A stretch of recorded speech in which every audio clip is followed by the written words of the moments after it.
कल कथा में कहा था एक मानव का शरीर,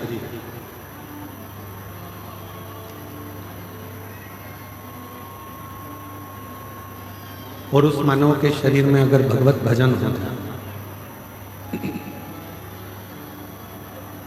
भगवान का मंत्र जाप, भगवान का नाम जाप, भगवान का स्मरण हो जाए, तो ये समझें कि हमारा मानव जीवन लेना सार्थक हो।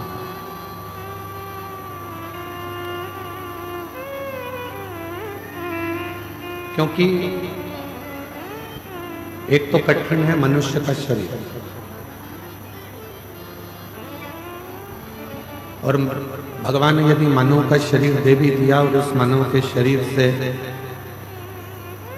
हम भगवत नाम ना ले पाए, भगवत स्मरण ना कर पाए, तो हमारा बेकार।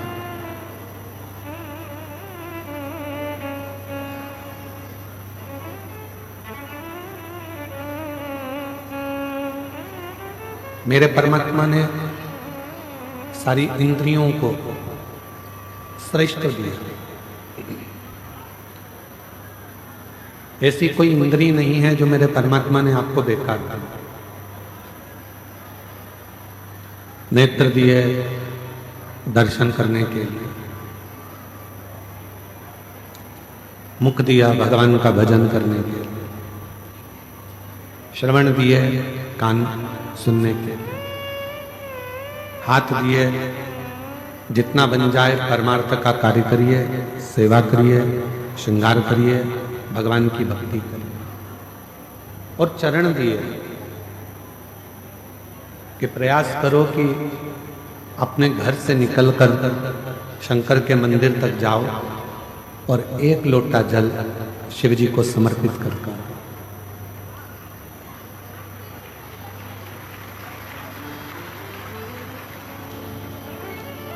अपने चरण का सदुपयोग तभी है जब हम अपने नजदीक के शंकर के मंदिर में, अपने नजदीक के शिवालय में। अपने हाथों का सदुपयोग तभी है जब हम इन हाथों से कुछ अच्छा कर सकें।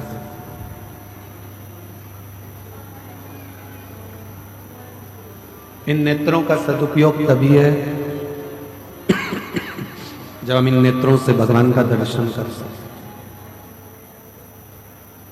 वरना शरीर तो सबको मिलता है और फिर वो शरीर छोड़कर चले भी जाते हैं।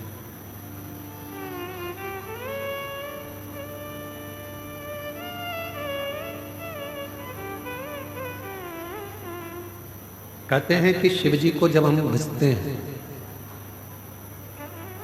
जब हम भगवान देवादिदेव महादेव का भजन करते हैं, कथा सुनते हैं, या भगवान शंकर की भक्ति करते हैं, भगवान शंकर को एक लोटा जल हम समर्पित करते हैं या शिव का स्मरण करते हैं, तब भगवान देवादिदेव महादेव हमसे एक संबंध जोड़ लेते हैं। और वो संबंध एक ऐसा संबंध होता है कि वो संबंध फिर टूटता नहीं। दुनिया के सारे रिश्ते मरने के बाद टूट जाएंगे, दुनिया के सारे संबंध मर बाद टूट जाएंगे, और कुछ कुछ रिश्ते तो ऐसे होते हैं कि जीते जी भी लोग तोड़ लेते हैं। जरा सा किसी का काम नहीं हुआ, जरा सा किसी का आपने कार्य नहीं करा, हमारी रिश्तेदारी खत्म। हम नहीं मानते कि तुम हमारे मामा जी हो, तुम हमारे काका जी हो, तुम्हारी बुआ जी हो, तुम हमारे फूफा जी हो।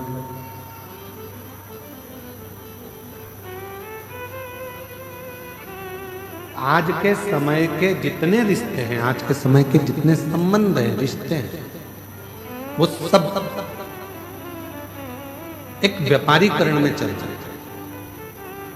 तुम हमारा कोई काम करोगे तो हम तुम्हारा काम करेंगे, तुम हमारा ऐसा कर दोगे तो हम तुम्हारा ऐसा कर देंगे, तुम हमारे लिए ऐसा करोगे तो हम तुम्हारे लिए वैसा कर देंगे। ये आपसी का केवल लेन देन है और आपसी का व्यापारीकरण।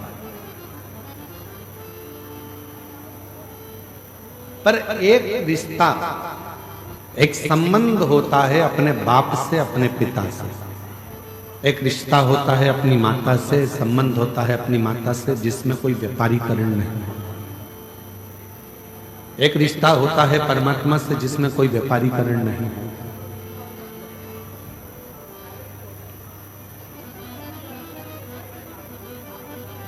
कहते हैं पानी जब बहुत उकलता है, बहुत तेज उकाली उसमें आने लगती है, दूध में, सब्जी में, पानी में जब बहुत तेज उकाली आने लगती है तो उस पर भाप आ जाती है। क्यों आती है वो भाप? उसको कंट्रोल करने के लिए।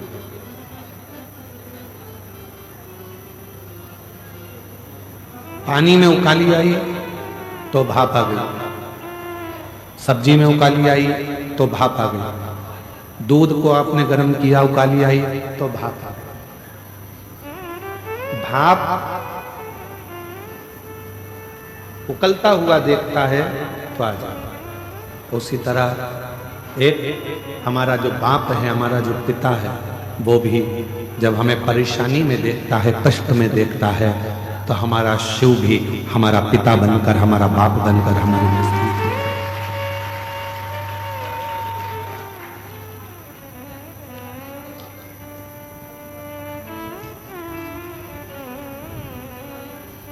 शरीर मिल जाए, प्राप्त हो जाए,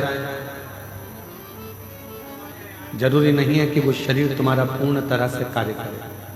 जब तक कर रहा है तब तक उस परमात्मा की भक्ति में भी लगाओ और अपने कर्म में भी लगाओ।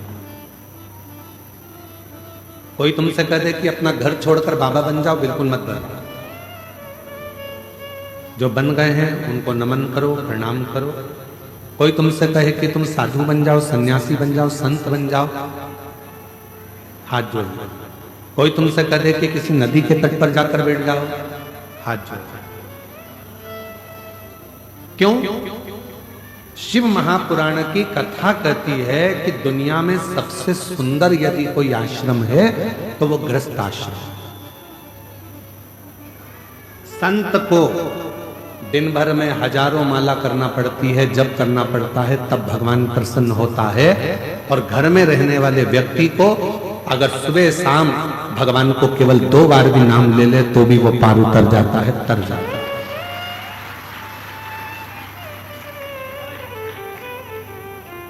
संत को तपस्या करना पड़ेगी, साधु को साधना करना पड़ेगी, पर एक गृहस्थी को, घर में रहने वाले व्यक्ति को ना उसे तप करना है, ना उसे साधना करना है, ना उसे कोई योग करना है, उसे तो केवल एक काम करना है, सारी समस्या का हल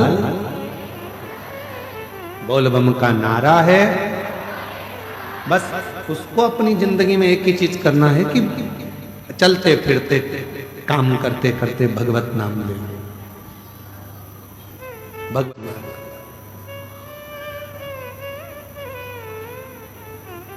अच्छा समय और अच्छा शरीर, ये दोनों एक साथ कभी नहीं चलते।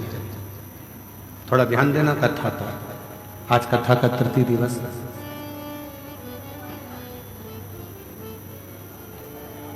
अच्छा समय और अच्छा शरीर कभी दोनों एक साथ नहीं चलेंगे। शरीर अच्छा रहेगा तो समय अच्छा नहीं रहेगा। जब समय अच्छा चलेगा तो शरीर ठीक नहीं चलेगा। पहले मन करता था बहुत बड़ा बंगला बन जाए, बहुत बड़ा मकान बन जाए, बहुत बड़ा घर बन जाए। उस समय पर समय अच्छा नहीं था, शरीर अच्छा था तो लगता था कि मकान बन जाए, मकान बन जाए, मकान बन जाए, घर बन जाए, मकान बन जाए।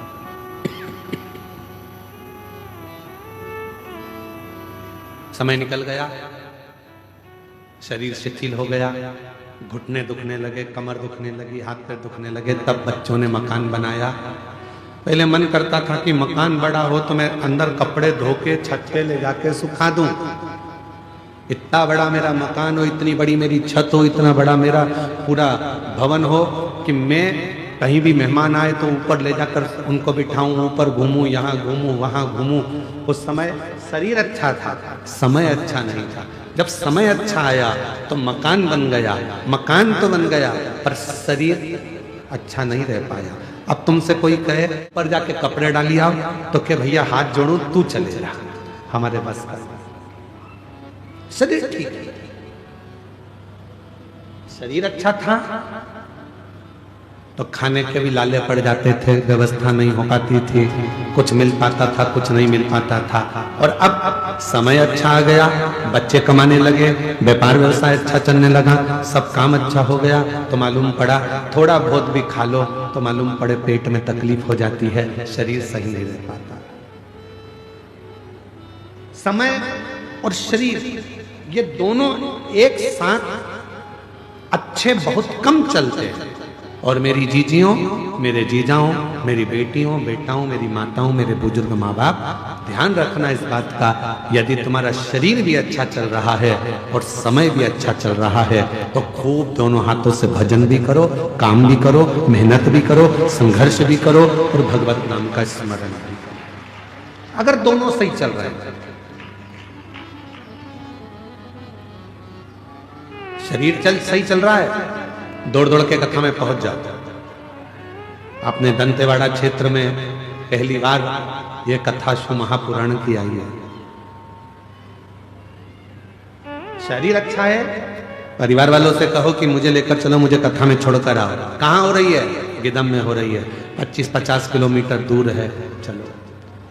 आदिवासी क्षेत्रों में जब गए, सुबह जब हम बारसूर पहुंचे, वहां पर बहुत सारी आदिवासी जीजियों से, वनवासी जीजियों से मिलना हुआ। उनके चेहरे पे बड़ी प्रसन्नता थी। उनके मुख से निकला कि हमने शिव को देखा कि नहीं देखा, पर गुरुजी आप आ गए तो हमको लगा कि हमारा शंकर का दर्शन हमारे बारसूर में हो।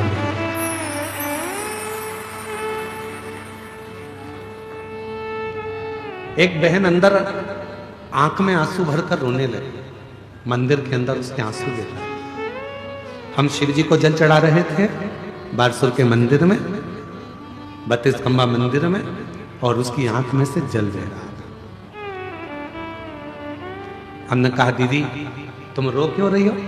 तो कहा गुरुजी पहली बार हमारे क्षेत्रवासियों ने इतनी आनंद के साथ, ये पूरा क्षेत्र नक्सल क्षेत्र रहा है, पर हमारे क्षेत्र में हमने पहली बार बच्चे से लेकर बूढ़े तक के व्यक्ति के चेहरे पर प्रसन्नता देखी है। ये शिव की, ये शिव।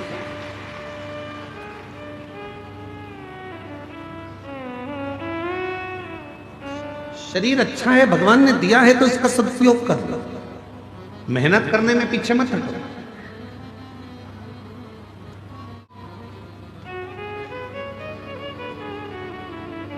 भगवान को पाने के लिए बहुत बड़ी तप की, बहुत बड़ी साधना की, बहुत बड़े उपास की, बहुत बड़े व्रत की भी जरूरत नहीं पड़ती। यहां तक शिव महापुराण की कथा कहती है कि अपने हाथ से इतना दान कर कर जाना कि तुम्हारे मरने के बाद कोई 12 और 13 ब्राह्मण को भोजन कराए कि नहीं कराए मालूम नहीं है।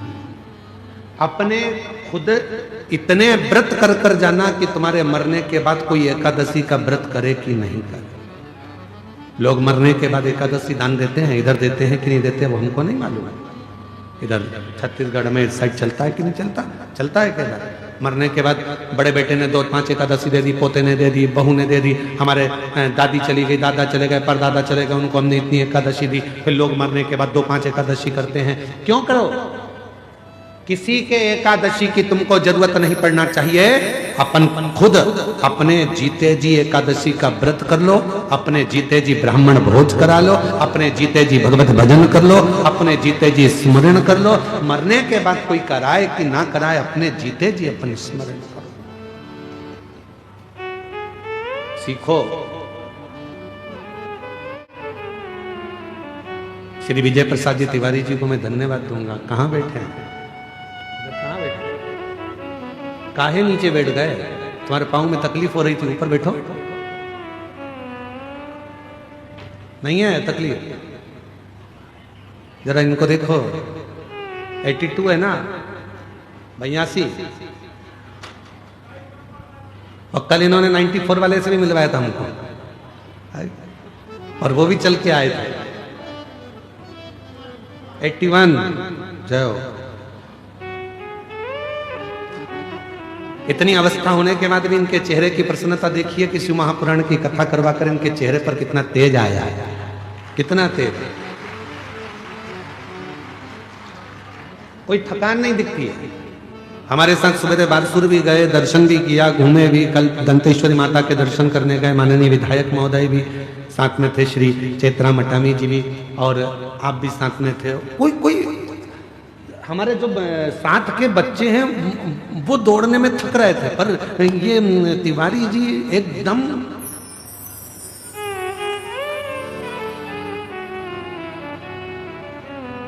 फिट, एकदम आनंद में। उस कारण क्या है? उसका कारण केवल एक है कि उससे मिलने की आस, उस परमात्मा को पाने की आस और उस भगवान की भक्ति को धारण करने की आस हमको आनंदित कर देती है। उससे मिलन की आस। और मेरे भोले तेरा सहारा है, मेरे भोले तेरा सहारा है, मेरी नैया का तू किनारा, मेरी नैया का तू किनारा, मेरे बाबा तुझे पुकारा है, मेरे बाबा तुझे पुकारा है, मेरी नैया का तू किनारा, मेरी नैया का तू किनारा। एक शरीर के चलते चलते अपनी एकादशी करो, शरीर के चलते चलते दान करो, शरीर के चलते चलते संघर्ष करो, शरीर के चलते चलते भगवत भजन करो। शरीर नहीं चलेगा तब कुछ नहीं कर सकते।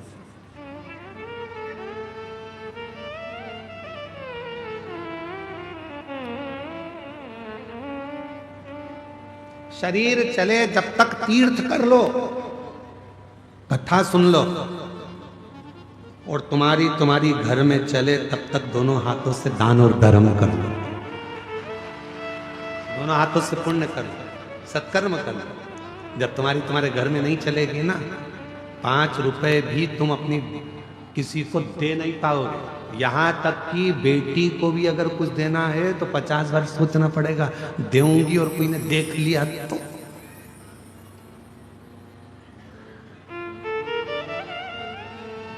शरीर चले तब तक तीर्थ करो, कथा सुनो, भगवत भजन करो, स्मरण करो, और तुम्हारे घर में चले तब तक भगवान की भक्ति करो, दान करो, पुण्य करो, सत्कर्म करो, जो तुम अच्छा कर सकते।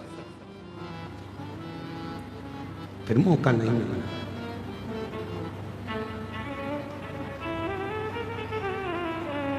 पहली कथा है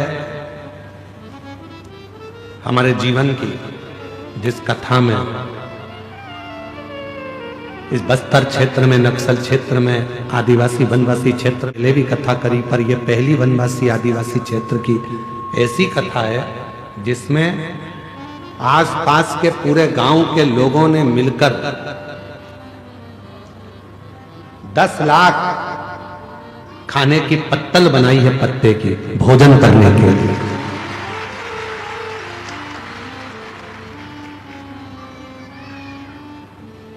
क्या है आदिवासी वनवासी के पास में? यही पेड़ के पत्ते। तो पूछा गया कि आप इस विशाल कथा को जो आयोजित हो रही है वनवासी आदिवासी क्षेत्र में, नक्सल क्षेत्र में यह कथा चल रही है, इसमें तुम क्या कर सकते हो? अच्छा चल रहा था, अब उसमें क्यों परेशानी कर रहे हो भाई? नक्सल क्षेत्र में, आदिवासी वनवासी क्षेत्र में तुम क्या कर सकते हो?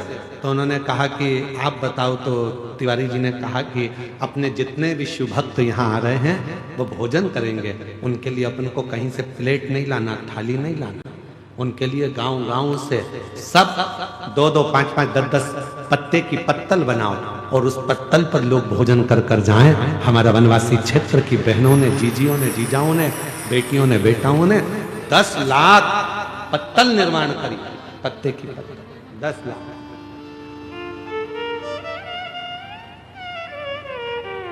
और उस पत्तल पर शिव भक्त कर रहे, कितनी प्रसन्नता, कितनी आनंदता, शिव कृपा। तो शिव कथा कह रही है, समय और शरीर ये दोनों एक साथ सही नहीं चलते, और अगर सही चल रहे हैं तो आप भगवान की भक्ति खूब कर लो, खूब मेहनत कर लो, खूब मेहनत।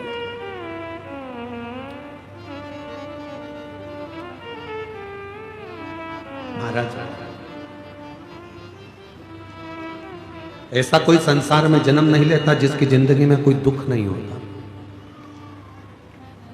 सबके जीवन में तकलीफ है, सबके जीवन में दुख है, पर उस दुख को सिर पर लेकर चलोगे, तकलीफ को सिर पर बांध कर चलोगे तो जिंदगी को बहुत आगे तक जी नहीं सकते, जी नहीं पाओगे। कल एक मां मिली थी, वो कह रही थी गुरुजी मेरा बेटा चले गया है। आज सवेरे हम जब बारसूर गए थे तो वहां एक बहन जी कह रही थी कि मेरे बेटे को ये तकलीफ भी है और साथ में मेरा पति भी नहीं है, बहुत दुख की जिंदगी है, बहुत दुख। हमने उस बहन से एक ही बात कही कि अगर तुम्हारा विश्वास पक्का है तो एक ना एक दिन तुम्हारा बेटा चलेगा जरूर, अगर विश्वास। एक पत्र आया है,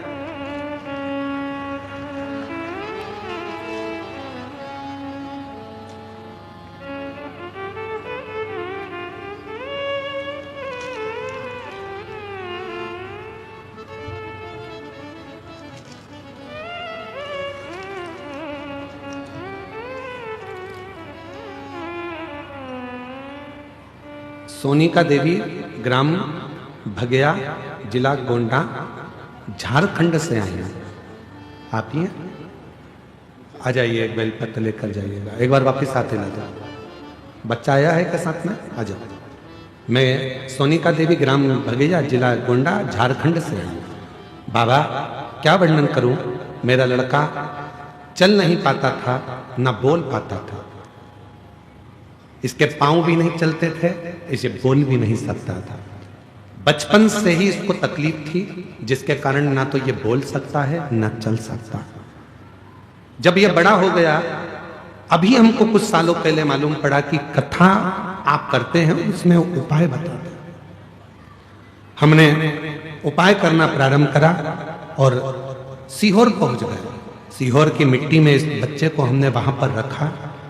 रुद्राक्ष उत्सव में से रुद्राक्ष लिया, शिव जी का वो रुद्राक्ष लेकर जल में गला देते और इस शंकर को चढ़ाकर इसका पानी इस बच्चे को पिला देते, बेलपत्र चढ़ी हुई को खिला देते।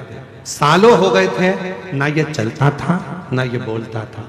आज बाबा की कृपा से मैं नमन करने के लिए आई हूं कि मेरा बेटा अब बोलने भी लगा और चलने भी लगा और समझने भी लगा। उसको मैं सांस लेकर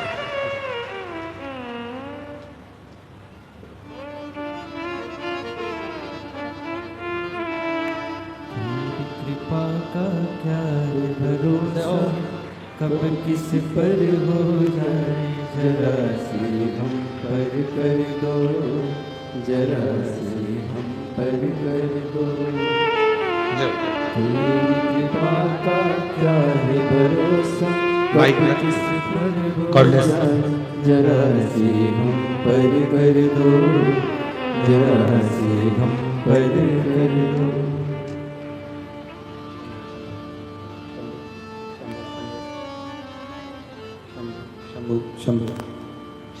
चलिए शिवाय नमः। जोरदार ताली बजाओ। ना चलता था ना बोलता था, सब दूर घूम ली, पत्र में लिखा, आखिरी में हिम्मत हार कर शिव के दरवाजे गई और कुबरेश्वर बाबा के दरवाजे पर लेकर गई और शिव की कृपा से वहां का रुद्राक्ष लेकर आई।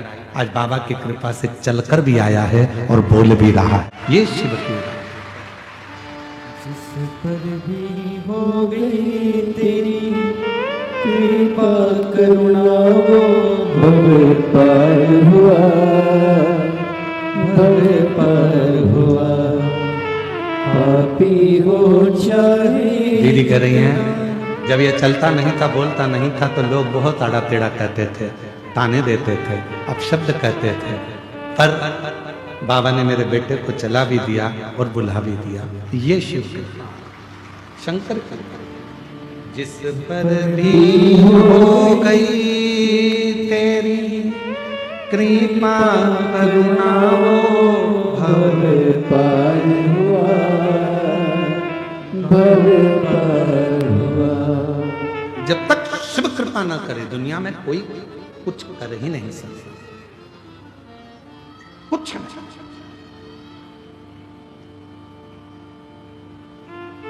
ये उसी की उदारता, ये उसी की करुणा।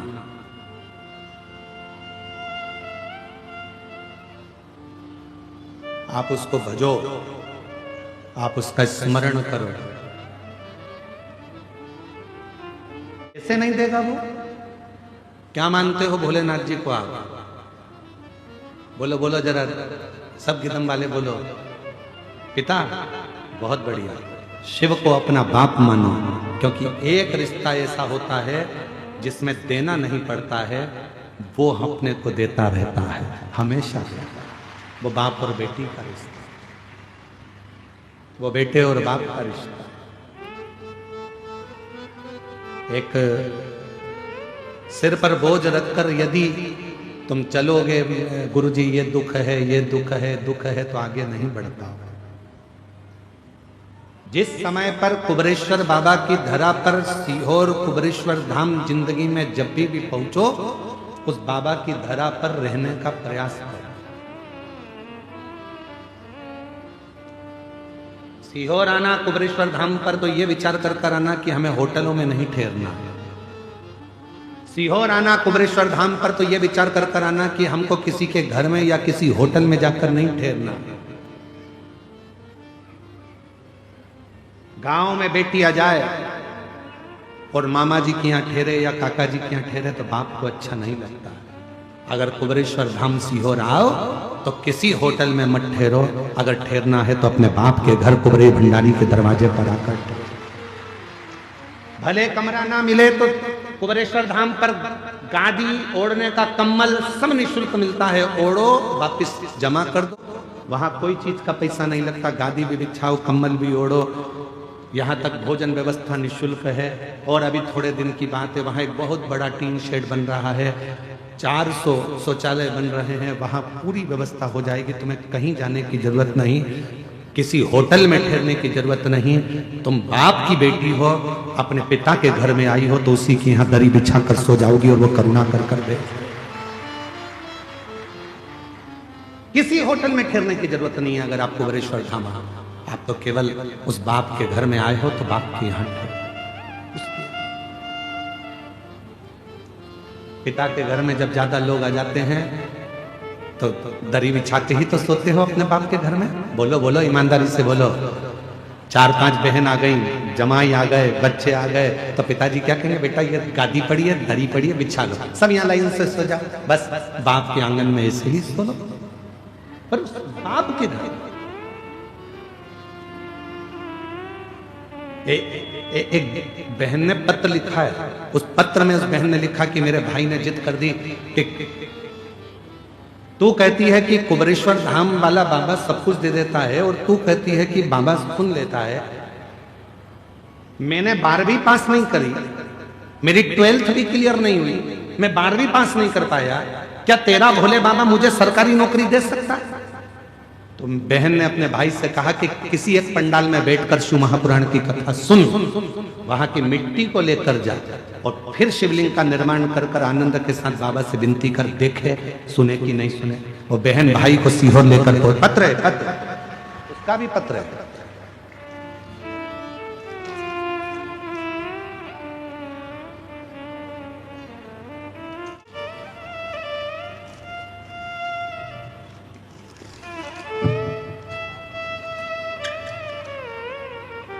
मेरा नाम नीतू चौहान है, मैं ग्राम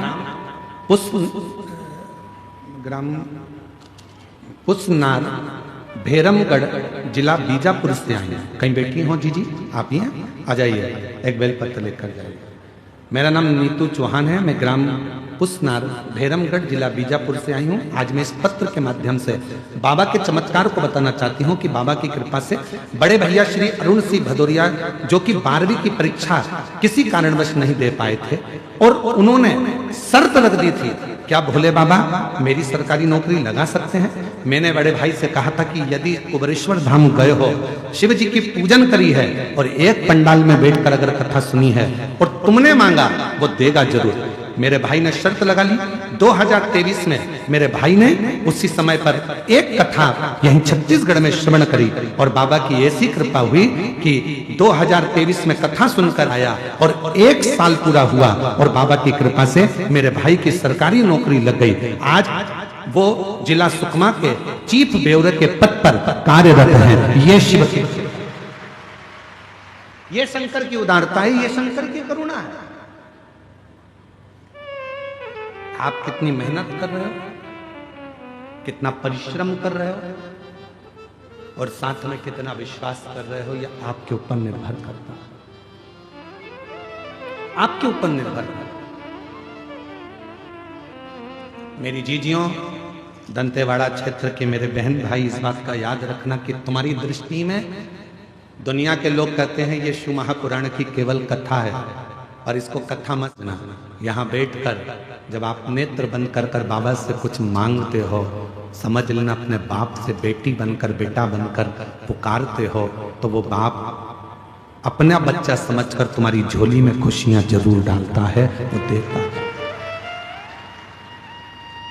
खाली न जाता कोई दर से तुम्हारे, खाली न जाता कोई दर से तुम्हारे, और मैं भी खड़ी हूँ नंदी बाहें पसारे, अपने हृदय से लगा लो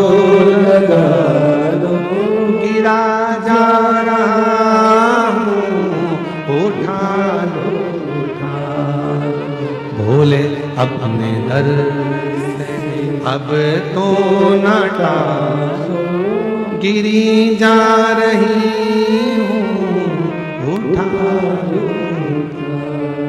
एक विश्वास, ये शरीर चले, समय अच्छा चले तो परमात्मा की भक्ति भी करो और परिश्रम भी करो, मेहनत करो।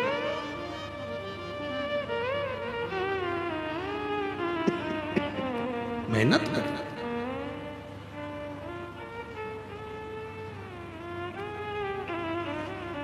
कल जो परसों एक लेटर भेजा गया था उसमें प्रश्न था, तीसरे दिन था तीसरा प्रश्न,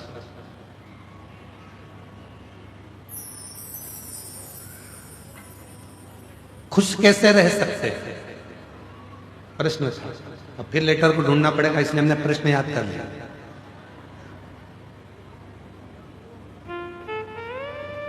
अठारह प्रश्न है, 18 प्रश्न में से तीसरा प्रश्न है खुश कैसे रह सकते हैं। इसका एक ही तरीका, एक कथा को सुन लो। खुश रहने के लिए एक कथा अपनी जिंदगी में उतार लो कि एक लड़का एक गुरुजी के पास में पहुंचा और गुरुजी से बोला कि गुरुदेव खुश कैसे रह सकते हैं। गुरुजी ने कहा चल मैं तेरे को बता दूंगा खुश कैसे रह सकते हैं। ये मेरा पानी का जो हंडा है इसको तू थोड़ा सिर पे रख ले, अपने को थोड़ा काम कर कर आते हैं, फिर मैं बताऊंगा तेरे को। उसने सिर पर पानी का हंडा रख लिया, दोनों हाथों से पानी पकड़कर चलता रहा 2 किलोमीटर, 3 किलोमीटर, 4 किलोमीटर, 5 किलोमीटर चलता।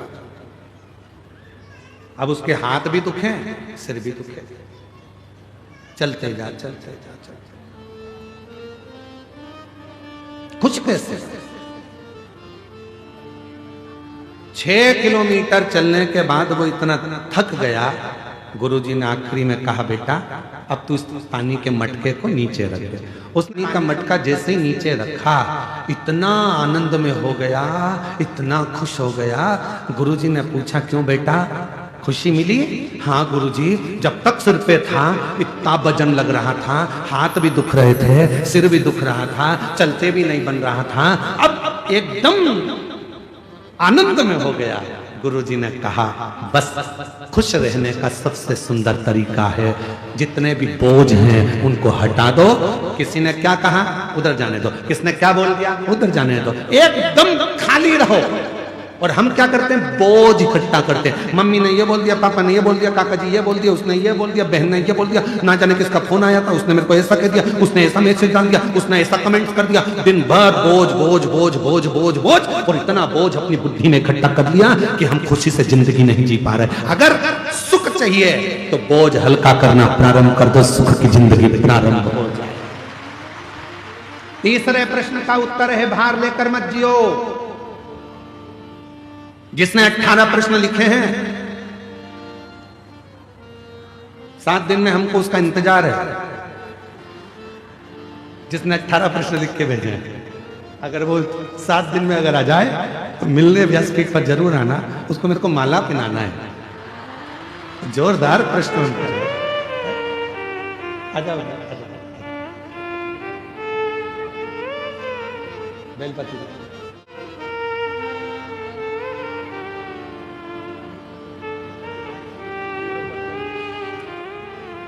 आप ही नीतू चौहान, नीतू चौहान जी, इन्हीं के भाई का जब लगा है। एक बार जोरदार ताली बजाकर स्वागत करें।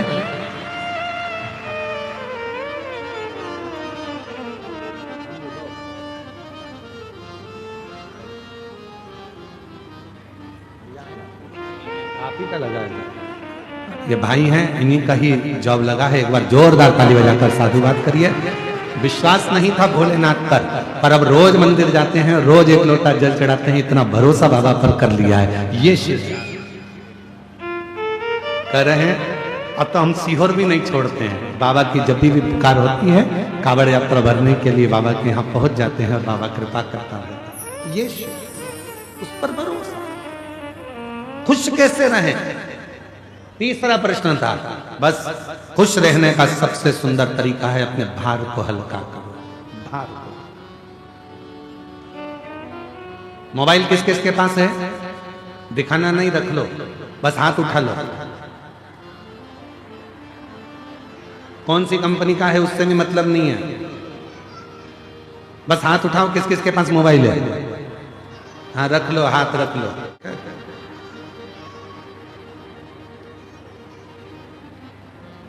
फोटो आते हैं मोबाइल में, वीडियो आते हैं मोबाइल में। ज्यादा ग्रुपों में जुड़ जाओगे, ज्यादा फोटो ज्यादा वीडियो आना चालू हो जाएंगे। आता जाएगा, आता जाएगा, आता जाएगा, आता जाएगा, आता जाएगा, आता जाएगा। बाद में मोबाइल एकदम हैंग हो जाएगा, फिर हिलेगा न डुलेगा। बोलो बोलो, सही है कि गलत है? ना हिलेगा न डुलेगा।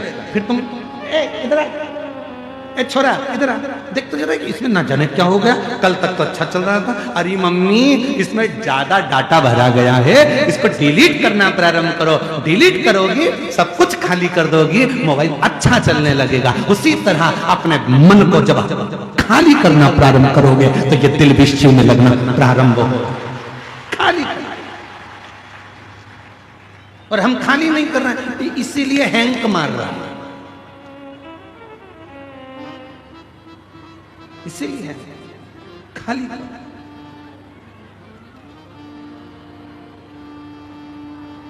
काम काम की चीज रखो जो तुम्हारे काम की है, बाकी का क्या रखा।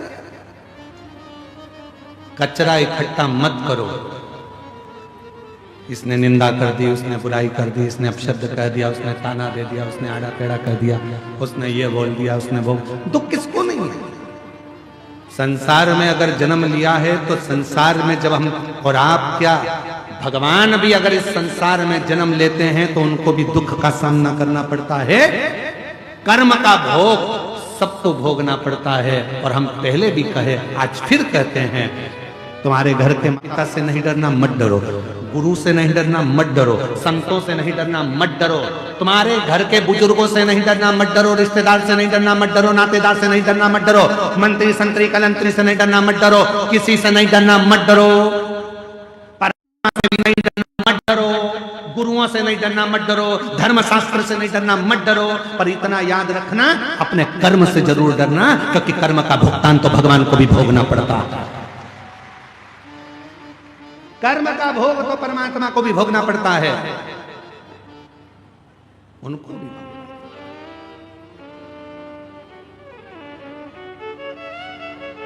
मां जानकी जी ने एक चिड़िया को कैद में रखा था, तो मां जानकी जी को कैद में रहना पड़ा। राम जी ने छुपकर बाली को बाण मारा था, वही बाली ने छुपकर कृष्ण अवतार में भगवान कृष्ण को बाण मारा। कर्म का भोग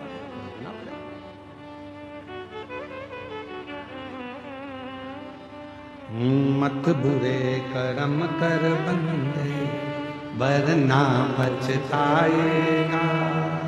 भगवान की आंखों से तू बच नहीं पाएगा, तू बच नहीं पाएगा।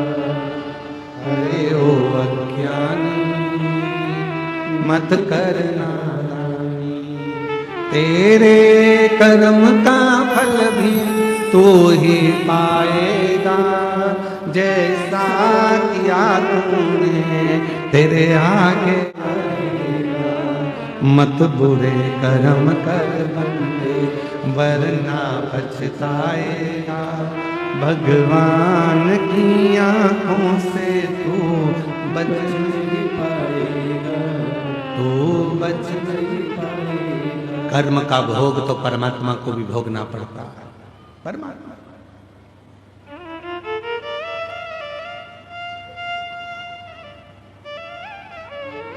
किसने नहीं भोगा? किसने?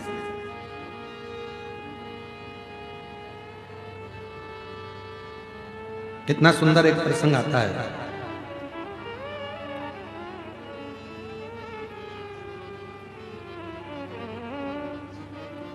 एक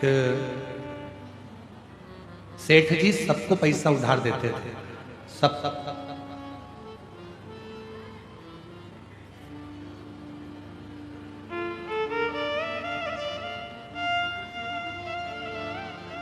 सेठ जी सबको पैसा उधार देते थे, सबको।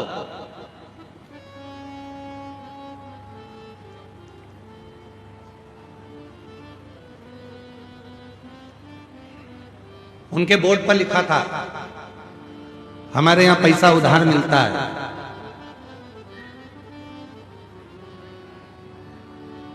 जीते जी दे देना, नहीं तो मरने के बाद दे देना। बोर्ड पे लिखा था। और गिदम में भी कोई हो ऐसा तो जरूर बता देना। एक सेठ जी के दरवाजे पर लिखा था, हमारे यहां पैसा उधार मिलता है, जीते जी दे दो, नहीं तो मरने के बाद दे देना। दो तीन चोरों ने विचार करा कि यार सेठ जी के पास बहुत पैसा है, बहुत पैसा। एक काम करते हैं कि ये सबको उधार देता है, कौन उधार मांगे? एक काम करते हैं, आज इसकी तिजोरी का पूरा माल निपटा जाता है, सब चुरा लेते हैं। जब इतना पैसा है और सबको उधार देता है तो सब चुरा लेते हैं, सारा के साथ। ठीक है।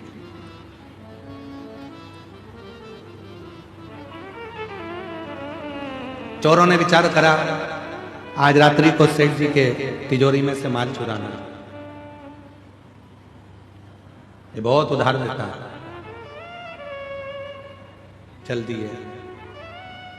सारे चोर इकट्ठे होकर भैंस के तबेले में पहुंच गए, जहां पर भैंस बनती थी, जहां भैंस बनती थी। छुप गए।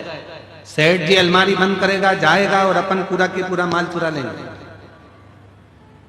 भैंस के तबेले में, भैंस के बाड़े में वो जाकर छुप गए, जहां भैंस ही भैंस बंधी हुई थी। चोरों ने छुप कर बैठे थे। इतनी देर में भैंस आपस में बात करने लगी।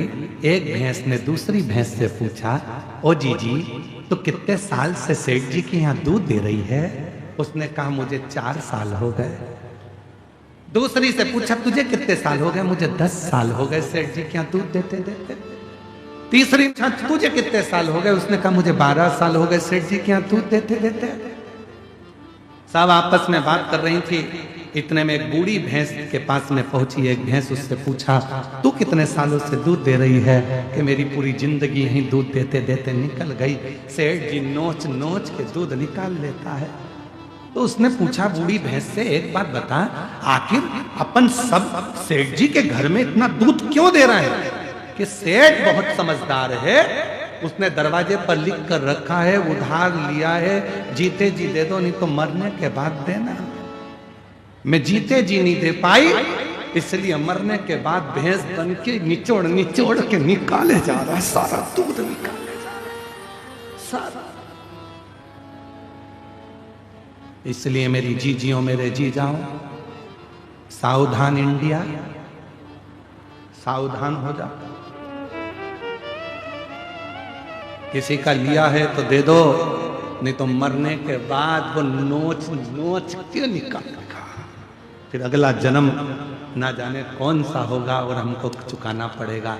भगवान की कृपा है जो अच्छे कुल में जन्म लिया, भगवान की कृपा है अच्छे घर में जन्म लिया, भगवान की कृपा है अच्छी पत्नी, अच्छे बच्चे मिले, भगवान की कृपा है जो 2 रोटी खाने को मिली, भगवान की कृपा है जो पूरा शरीर अच्छा दिया, और भगवान की कृपा है जो कहीं अच्छे लोगों से मिला दिया, ये उसकी कृपा है। इसलिए प्रयास करो कि अच्छा कर्म कर कर जाना, बुरा कर्म कर कर उसके पहुंचो तो मुख दिखा सको, मुख दिखा सको।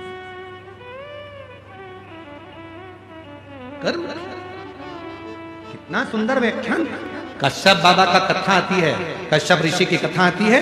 कश्यप बाबा स्वयं एक यज्ञ की रचना करे, और उस यज्ञ की रचना करने में कश्यप बाबा को गौ माता की जरूरत पड़ी कि गाय लाओ, यज्ञशाला में बांधना है। कश्यप ऋषि गाय लेने के लिए वरुण देवता के पास चले गए। वरुण जी गाय चाहिए। वरुण जी ने कहा कश्यप बाबा गाय तो दे दूंगा, पर गाय के बछड़े भी हैं, इनको भी लेकर जाओ। कश्यप ऋषि ने कहा मुझे गौ माता से मतलब है, मुझे बछड़े से कोई मतलब नहीं, मुझे बछड़ा नहीं चाहिए। खूब समझाया वरुण बाबा ने, पर नहीं माने कश्यप ऋषि। आखिरी में फिर यज्ञशाला में पहुंचे। विद्वान ब्राह्मणों ने कहा इस यज्ञ को पूर्ण करने के लिए गौ माता की जरूरत है, गाय ला कर दो। कश्यप ऋषि गए, आधी रात को वरुण जी की गौशाला में जाकर गौ माता को खोल कर लेकर आ गए। उनके बछड़े रंभाने लगे, चिल्लाने लगे बछड़े। जब गौशाला में से बछड़े की आवाज आई, वरुण जी दौड़ कर गए। जाकर देखा बछड़े रो रहे थे। क्या हुआ? गौशाला में जाकर देखा तो गाय नहीं थी, पर बछड़े थे। मालूम पड़ा कि कश्यप ऋषि यज्ञ को कराने के लिए गाय लेकर चले गए। बछड़े खोलकर कश्यप बाबा के यज्ञशाला में वरुण जी पहुंच गए। वरुण जी ने कहा कश्यप बाबा आप यज्ञ करो, मना नहीं है, आप गौ माता को रखो, मना नहीं है, पर इन बछड़ों को भी साथ में रखो। गाय बिना बछड़े के कैसे रहेगी? बछड़े के बिना गाय सुनी और गाय के बिना बछड़ा सुना। कश्यप ऋषि नहीं माने, यज्ञ करने के लिए केवल गौ माता की जरूरत है, इसलिए गाय को रखूंगा, बछड़ा नहीं चाहिए। वरुण जी ने हाथ जोड़ लिए, आप या तो गाय वापस कर दो या फिर बछड़े रखो। पर कश्यप बाबा ने आखिरी में वरुण जी जाते जाते कह दिया, सुनो कश्यप ऋषि, तुम ऋषि हो गए अपनी जगह के, संत हो गए अपनी जगह के, मैं वरुण आज श्राप देता हूं, तुम्हारा अगला जन्म वसुदेव के रूप में होगा। और जैसे मेरे बछड़े अपनी गाय के लिए रो रहे हैं, वैसे ही तुम भी अपनी औलाद के लिए रोओगे। और वो वसुदेव जी के घर में बच्चे हुए और रोना वसुदेव बाबा को पड़ा, रोना वसुदेव जी को पड़ा। कर्म का दंड मनुष्य को भोगना है। अगर परमात्मा ने हमको अच्छा हाथ दिया, अच्छा पांव दिया, नेत्र दिया, शरीर दिया, सारा शरीर अच्छा बनाया, परमात्मा को धन्यवाद देना, ये तेरी कृपा से प्राप्त हुआ, तूने दिया, तेरी करुणा से।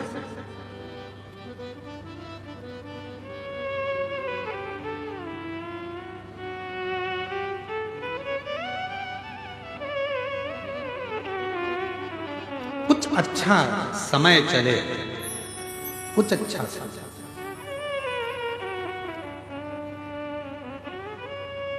कल एक पत्र पढ़ा था इंजीनियर साहब का, कल वो आ नहीं पाए थे शायद, उनका आज एक पत्र वापिस आया।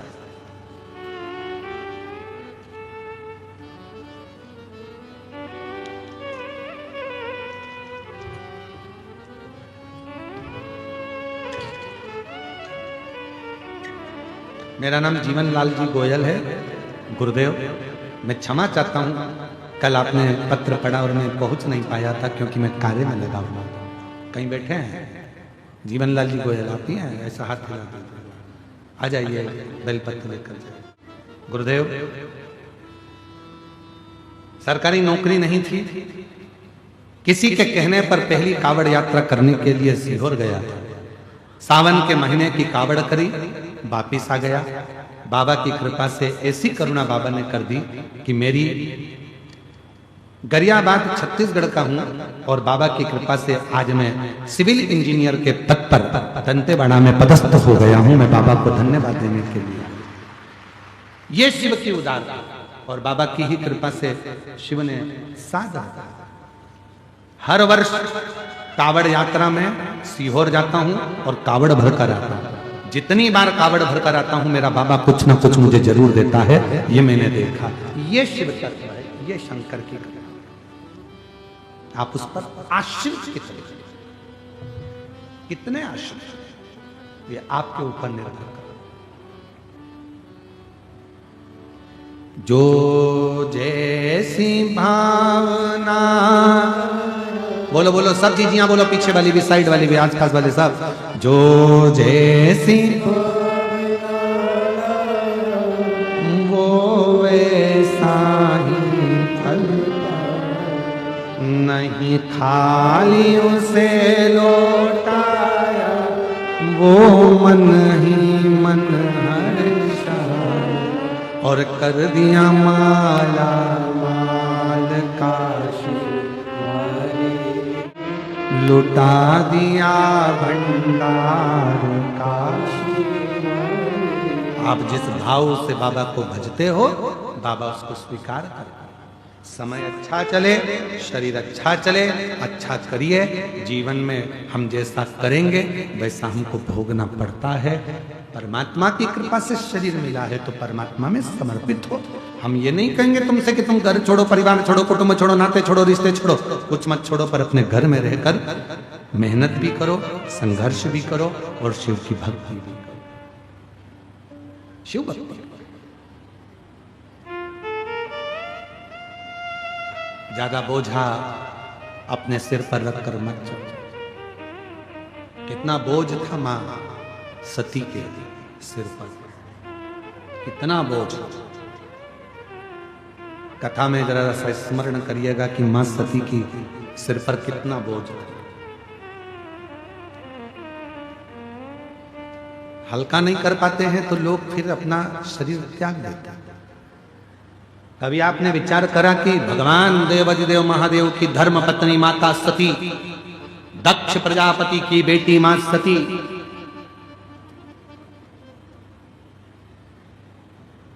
कोई साधारण थी क्या? पर इतना डिप्रेशन में पहुंच गई मां सती, इतना टेंशन मां सती की जिंदगी में हो गया,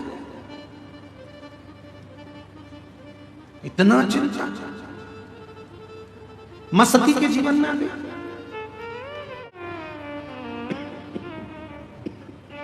आइए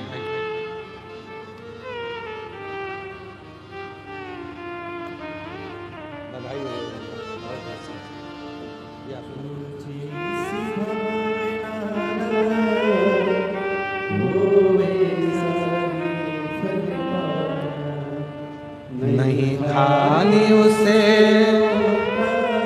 एक बार जोरदार ताली बजाओ। बाबा की कृपा से प्रत्येक वर्ष हर साल कावड़ भरने के लिए कुबेरेश्वर धाम जाते हैं और जितनी बार जाते हैं उतनी बार बाबा से कुछ लेकर आते। ये शिव मां सती की जिंदगी में कितना कितना भार होगा, जरा विचार करिएगा। मां सती के जीवन में कितना कितना भार मस्तक पर चढ़ गया होगा जो मां सती ने अपने प्राणों को त्याग दिया। मां सती ने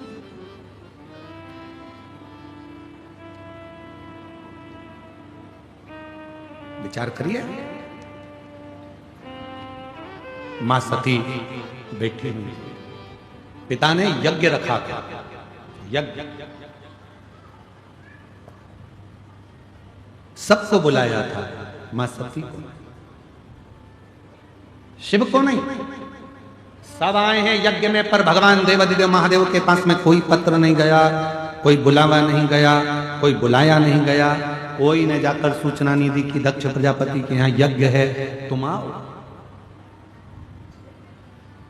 बल्कि यज्ञ के पहले दक्ष प्रजापति ने एक सभा रखी थी। उस सभा में भगवान देवादिदेव महादेव बैठे थे और सब बैठे हुए थे। दक्ष प्रजापति का आगमन हुआ था। शंकर भगवान उठकर खड़े नहीं हो पाए, सब खड़े हो गए, शिव खड़े नहीं हुए। तो दक्ष प्रजापति को क्रोध आ गया था, श्राप दे दिया, हे शिव, मेरी बेटी सती का विवाह तेरे साथ में हुआ है और तूने अपने ससुर का अपमान करा है। मैं तुझे श्राप देता हूं कि तू शमशान में निवास करेगा। जैसे ही शंकर भगवान ने सुना शमशान में निवास करूंगा, शिव जी प्रसन्न होने लगे, नाचने लगे। भगवान ब्रह्मा विष्णु ने पूछा, भोलेनाथ आपको श्राप लगा है और आप नाच रहे हो? शंकर भगवान ने कहते हैं, इसको श्राप कहते हैं क्या? मेरे ससुर मेरे बारे में कितना अच्छा सोचे हैं, मेरे ससुर ने मेरे लिए कितना अच्छा सोचा। उन्होंने मुझे शमशान का निवास दिया। मेरे ससुर के बराबर दुनिया में कोई ससुर नहीं होगा जो इतना अच्छा सोचा। प्लाट भी दिलाया तो ऐसी जगह दिलाया जहां कोई कब्जा ही नहीं करेगा। इससे जोरदार जगह कहां हो? लोग मकान पर कब्जा कर सकते हैं, दुकान पर कब्जा कर सकते हैं, फैक्ट्री पर कब्जा कर सकते हैं, जगह पर कब्जा कर सकते हैं, पर दुनिया का कोई व्यक्ति नहीं कि जहां पर व्यक्ति को जलाया जाता हो उस जगह पर कब्जा कर ले। मेरा स्थान वहां होगा, ये तो मुझे प्रसन्नता होना चाहिए, प्रसन्नता। पर दक्ष प्रजापति ने ठीक नहीं किया, ठीक नहीं। सती मैया के ऊपर टेंशन आ गया, मेरे पिता ने मेरे पति का अपमान कर दिया। चिंता में पड़ गई, बहुत ज्यादा चिंता। कितनी चिंता होती है जब घर में शादी होती है और शादी के समय पर जीजी को तो खूब पूछो, बहन जी बहन जी बहन जी, और जीजा जी को फूफा पूछो, तो वो सत्यनारायण भगवान की पंजेरी का प्रसाद खा के फूफाई करते रहते।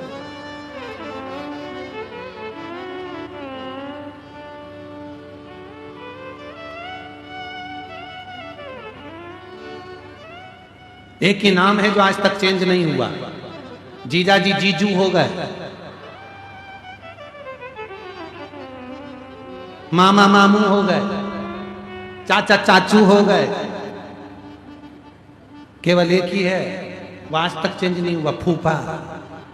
इनको किसी ने फूफू नहीं किया, बस एक ही चेंज नहीं, बाकी के सब चेंज हो गए, वो चेंज ही नहीं होती।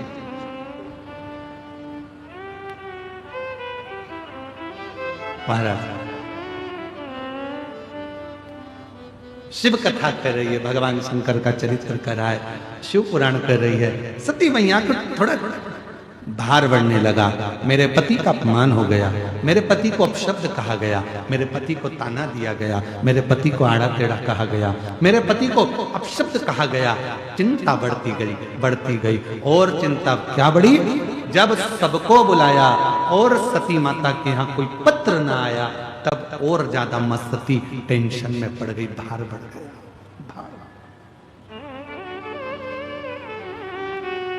शिव जी के पास पहुंची, बाबा भोलेनाथ जी ने समझाया, क्या हो गया सती, तुम्हारा चेहरा उतरा हुआ है। सती ने कहा, प्रभु मेरे पिताजी के यहाँ यज्ञ है, सबको बुलाया पर अपने को नहीं बुलाया। शंकर भगवान बोले, कितनी अच्छी बात है, सबको बुलाया अपने को नहीं बुलाया, कुछ देना भी नहीं पड़ेगा। उनको मालूम है इनकी परिस्थिति ठीक नहीं है तो क्या देंगे, इसलिए नहीं बुलाया होगा। चिंता मत करो, तुम तो अपने घर में आराम से रहो। सती कहने लगी, ऐसी कोई बात होती है? ठीक है, सती को समझा दिया। थोड़ी देर बाद वहीं से देव ऋषि नारद निकल कर चले गए, श्रीमन नारायण। और जैसे ही नारद जी निकल कर गए, सती मैया ने नारद जी को देखा, नारद जी को देखते से सती ने अपना चेहरा नीचे कर लिया, पर देवऋषि नारद ऊपर से नीचे आ गया और नीचे आके श्रीमन नारायण श्रीमन नारायण।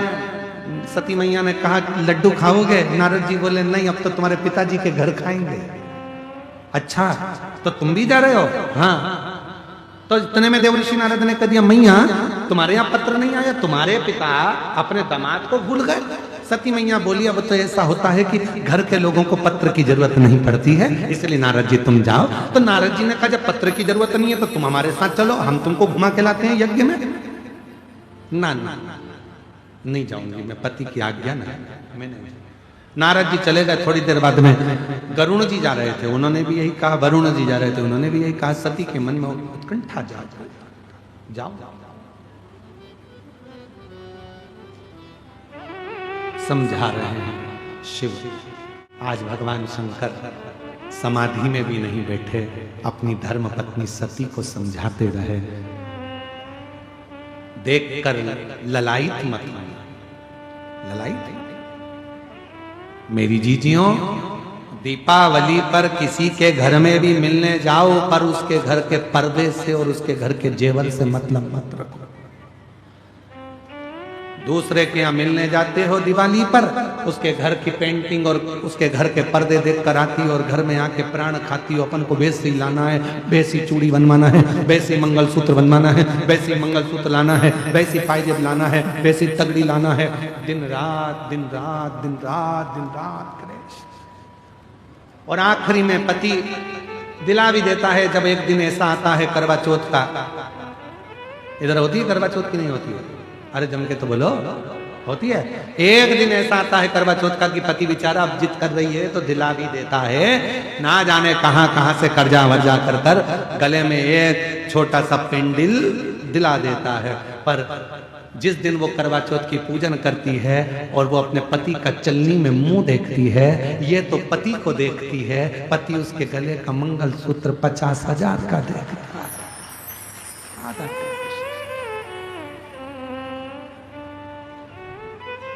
ये चंद्रमा को धन्यवाद देती है, पति भी चंद्रमा को धन्यवाद देता है। वारे चंद्रदेव, बड़ी कृपा करी, 50,000 का पेंडिल एक दिन में दिलवा दिया है। बड़ी कृपा, बड़ी। पर कुछ भी हो, ये करवा चौथ के दिन जब सिर पे पल्लू लेके फिर पांव पड़ती है, तब पति चंद्रमा को देख कर कहता है, इसको परमानेंट ऐसी क्यों नहीं कर देता है? जैसे आज ये पांव पड़ रही है, ऐसी ही तो इसको परमानेंट कर दे कि ये रोज मेरे कम से कम एक बार तो पांव पड़े। और पढ़ना चाहिए। देखो, घर के बुजुर्गों के पांव और पति के पांव जरूर पढ़ना चाहिए। आप में से कितनी माताएं जो अपने पति के रोज पांव पड़ती है? जरा हाथ उठाओ। अरे झूठ मूठ की उठा लो। 1 2 3 4 5 6 7 8 8:30 8:30 इसलिए उठाया था, गिरा दिया, मैं समझ गया। 30 त्योहार पे पड़ती होगी, करवा चौथ, दीपावली, बस इस समय पे। अच्छा जाने दो, अब तुम नहीं पढ़ती तो जाने दो। अब तुम में से वो उठा लो, तुम नहीं पढ़ती हो तो वो पढ़ लेता। कभी कभी वो भी तुम्हारे पाँव पढ़ लेता है। जब तुम गुस्से में होती हो, झगड़ा करती हो, तो वो कह देता है, तेरे हाथ जोड़ो, चुप हो जा, चुप हो जा। कभी कभी वो भी कह देता है, तू चुप हो जा, तेरे पाँव पढ़ रहा हूं, तू चुप हो। क्यों मेरी माँ से झगड़ा कर रही है? क्यों अब शब्द बोल रही है? तेरे पाँव पढ़ता हूं, चुप हो जा। तो कभी कभी लेता है, उसमें कोई दिक्कत वाला विषय नहीं है। पर पढ़ना चाहिए, रोज चरण रोज पढ़ो। अपने परमात्मा के, पति के और पिता को, माता पिता को, बुजुर्गों को नमन करना चाहिए। दीन बंधु दयालु दया कीजिए। कल से जो अपने पति को प्रणाम नहीं करे उसको उठा लीजिए, प्रणाम करो। रोज प्रणाम करने में जाता क्या तुम्हारा? बोलो तो कर, हाँ ना।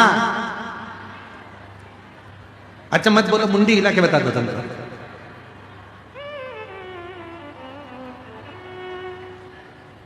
करना चाहिए, रोज प्रणाम करने में थोड़े ना कुछ घटता है अपना।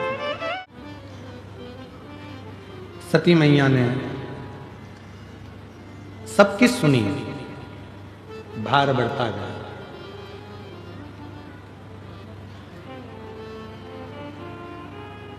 शिवजी ने माता सती को बार बार समझाया, सती जरूरी नहीं है कि हमारे यहाँ पत्र आए और जरूरी नहीं है कि हम यज्ञ में जाएं।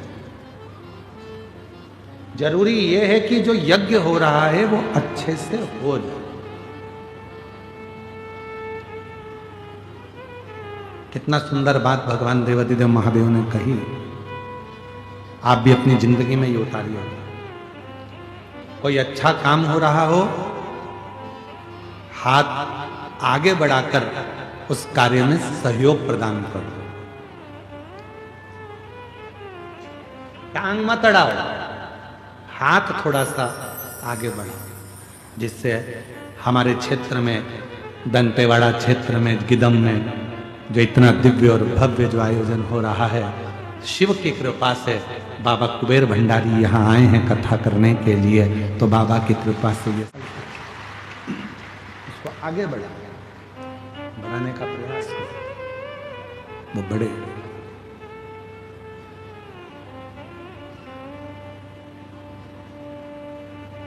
सर्वे भवन्तु सुखी। शिव कथा कह रहे हैं, सती मैया को भगवान भोलेनाथ जी समझा रहे हैं, बारंबार समझा रहे हैं, बार बार उपदेश दे रहे हैं, पर सती मां समझने को तैयार नहीं। क्यों? उसका एक कारण होता है, जब व्यक्ति की बुद्धि में थोड़ा सा भी टेंशन आकर रुक जाता है तो फिर उसको रह रहकर वही बात बार बार याद आती रहती है, वही दिखता रहता है।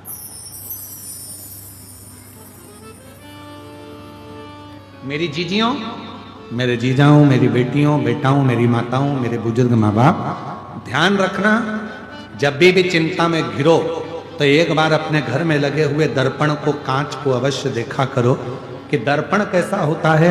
उसके सामने जो आता है वो खड़ा होता है, वो दिखता है, और जैसे ही कोई हट गया दर्पण पूरा खाली हो जाता है।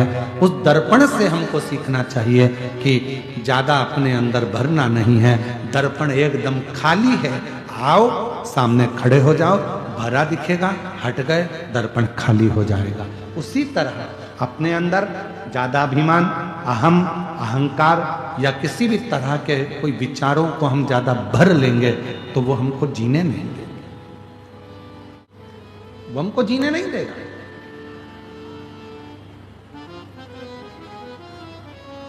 सही जीने के लिए, अपने जीवन को, अपनी जिंदगी को सही बनाने के लिए सबसे ज्यादा जरूरी है किसी भी बात को अपने भीतर ना रखना, उसको हटाते चले जाना, डिलीट करते चले, हटाते चले। और हम तो बाबा के भरोसे चलते हैं, हम तो बाबा के भरोसे चलते हैं, ये दुनिया वाले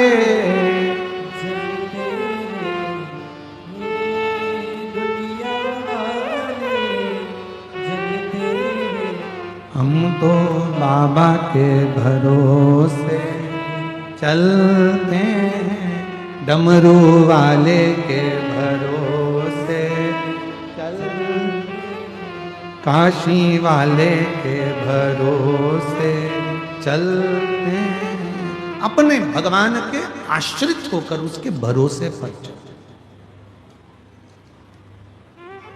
बिना चिंता के। सती मैया ने बहुत सारा भार ले लिया और बहुत टेंशन लेने के बाद मां सती आखिरी में शिव जी का कहना नहीं माना, प्रणाम किया मां सती ने और चल दी अपने पिता के घर।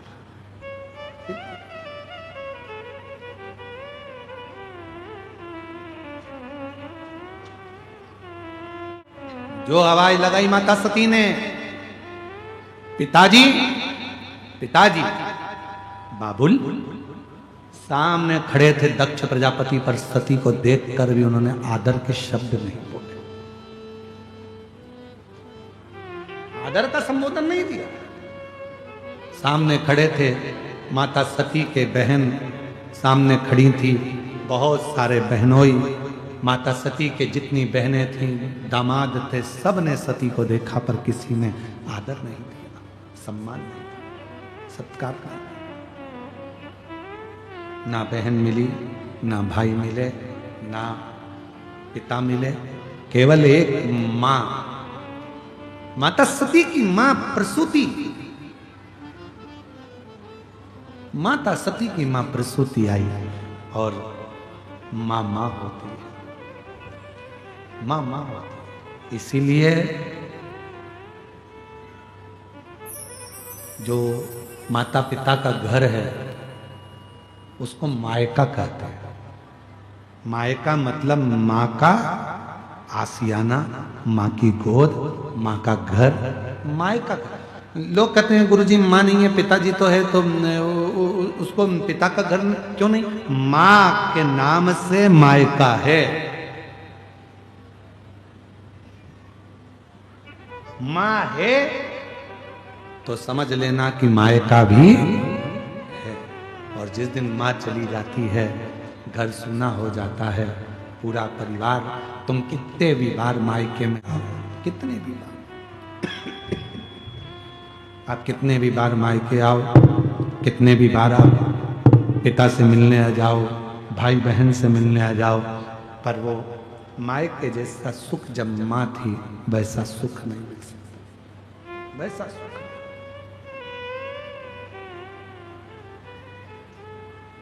इसलिए मेरा निवेदन मेरी जीजियों से, जीजाओं से, मेरी बेटियों से, मेरे बेटाओं से, मेरे बुजुर्गों से एक निवेदन करूं, बूढ़ी से बूढ़ी माँ भी हो जाती है तो भी उसको अपने मायके की याद आती है। कितनी भी बूढ़ी हो जाए मायके वालों को चाहिए, भले बाप माँ ना हो पर भाभी और भैया को चाहिए कि अपनी बूढ़ी से बूढ़ी बुआ को भी, अपनी से बूढ़ी बहन को भी एक बार तो फोन कर लिया, एक याद कर। नहीं चाहिए उसको धन तुम्हारा, साड़ी भी मत देना, एक जोड़ी कपड़ा भी मत देना, पर अपनी बहन को कितनी भी बुजुर्ग हो जाए, बुआ जी भतीजे हो तो फोन लगा कर बोला करो, बुआ दुआ देगी, मेरे भतीजे ने याद किया है, बुलाया है। बुजुर्ग है, बूढ़ी है, फिर भी आस।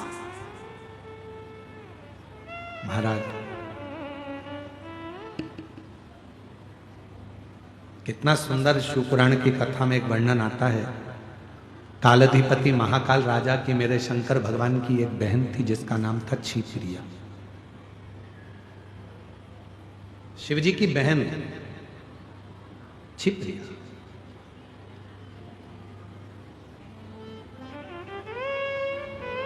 भगवान देवाधिदेव महादेव तो समाधि में लीन रहते थे, शंकर भगवान साधना में लीन रहते थे, पर जब जब कोई त्योहार आता था तब भगवान श्री गणेश जी महाराज, षडानंद कार्तिकेय जी महाराज, रिद्धि सिद्धि सब अपनी बुआ क्षिप्रिया से मिलने के लिए जाते थे। इसलिए आज भी उज्जैन में माँ क्षिप्रा के तट पर हर सिद्धि है, माँ क्षिप्रा के तट पर विनायक हैं, भगवान श्री गणेश जी हैं, माँ क्षिप्रा के तट पर काल भैरव हैं, माँ क्षिप्रा के तट पर सारे 33 कोटि देवता, 84 महादेव सब क्षिप्रा के तट पर विराजमान है। गणेश जी अपनी बुआ से मिलने के लिए जाते थे, भगवान शंकर जी की बहन क्षिप्रिया से मिलने के लिए जाते थे। एक नियम बनाओ, आप बुआ के घर नहीं जा सकते, आप बहन के घर नहीं जा सकते, तो कम से कम महीने में, 2 महीने में, 4 महीने में, 6 महीने में एक बार उसको याद कर लिया करो, बुआ जी कैसी हो। भले बूढ़ी हो गई, शरीर शिथिल हो गया, 60 साल, 70 साल, 80 साल की हो गई, पर तुम्हारा एक फोन उसको ऊर्जा दे देगा, उसको लगेगा मेरा मायके का कोई बेटा है जो मुझे याद करता है। मेरे मायके का नहीं चाहिए। तुम्हारा धन उसका पति खूब लाता है, कमाता है, देता है, पर तुम्हारे धन की उसको जरूरत नहीं है, तुम्हारे वैभव की उसको जरूरत नहीं है। जैसे मेरे शंकर भगवान को तुम्हारे वैभव की जरूरत नहीं, मेरे शंकर भगवान को तुम्हारी दौलत की जरूरत नहीं, मेरे शंकर भगवान को तुम्हारे धन की जरूरत नहीं, मेरे शंकर भगवान को तो केवल तुम्हारे निर्मल मन की जरूरत है। तुम दिल से पुकार लोगे, शिव तुम्हारे सामने आकर प्रकट हो जाएगा, करुणा कर देगा। उसको तुम्हारे धन की या दौलत की या संपदा की जरूरत नहीं पड़ती। एक पत्र है, अच्छा है, देखिए।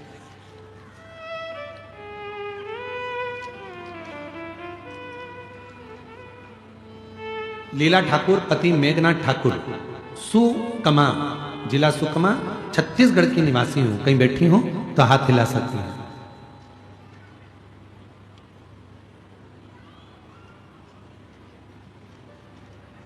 कहीं बैठी हैं तो हाथ हिला सकती हैं। बच्चा आया हो साथ में तो उसको ला सकती हैं। गुरुदेव, मेरी शादी को 16 साल हो गया था, मेरी शादी को 16 साल हो गया था, मेरे एक भी बच्चा नहीं था। डॉक्टर के पास जाने से बोलते थे, पर कुछ भी डॉक्टर कहते नहीं थे, गर्भ नहीं ठहरा। आखिरी में बाबा पर भरोसा कर कर शिव मंदिर जाना प्रारंभ करा। एक लोटा जल चढ़ाती, पशुपतिनाथ का व्रत करती और बाबा की कृपा से आज 16 साल के बाद मेरे घर में संतान हुई है। 2022 में मेरे घर 16 वर्ष के बाद संतान हुई। मैं बाबा को यहाँ प्रणाम करने के लिए आई हूँ। एक पत्र और देखिए। गुरुदेव, मेरा नाम श्रीमती प्रीति गुप्ता है, पति का नाम श्री शिव प्रसाद गुप्ता है। कहीं बैठे हो हाथ हिला सकते हैं, अगर कहीं बैठे हो तो हाथ हिला दें। आ जाइए, एक बेलपत्र लेकर जाइए। बच्चे आए हैं साथ में, उनको भी ले आइए। मेरा नाम प्रीति गुप्ता है, पति का नाम श्री शिव प्रसाद गुप्ता है। ग्राम कोंडागांव, जिला कोंडागांव, तहसील कोंडागांव में से आए हैं। गुरुदेव, एक लोटे जल का क्या वर्णन करूं। मेरी पुत्री बड़ी वाली 16 वर्ष की है और छोटी 13 वर्ष की है। कुछ महीने पहले मुझे पता चला कि मुझे मधुमेह की बीमारी हो गई और बहुत ज्यादा तकलीफ बढ़ने लगी, क्योंकि कोई पुत्र की कामना करती थी पर संतान नहीं था। बाबा, बेटियां तो दो थी, लोग कहते भी कुछ कुछ थे, ना जाने कितने ताने देते थे बेटियों के, माँ बाप कह कहकर पुकारते, पर बेटा नहीं जानती। पर बाबा पर भरोसा करा, आपकी कथा सुनी, कथा सुनना प्रारंभ करा। एक लोटे जल का महत्व समझी और एक लोटा जल शंकर भगवान पर चढ़ाना शुरू किया। और मैं आपके कुबेरेश्वर धाम रुद्राक्ष महोत्सव में शामिल हुई। आपकी कथा में कांकेर में उपगांव के पंडाल में भी सुना।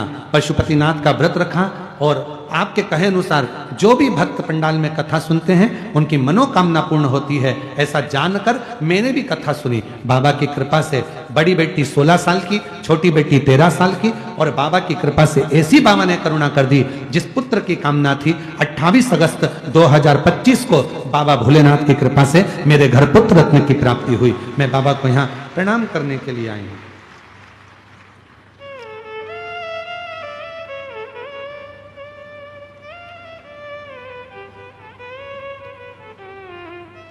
गुरुदेव, मेरा नाम शिवाली सिंह है, पति करण सिंह है, हारम पारा गिदम।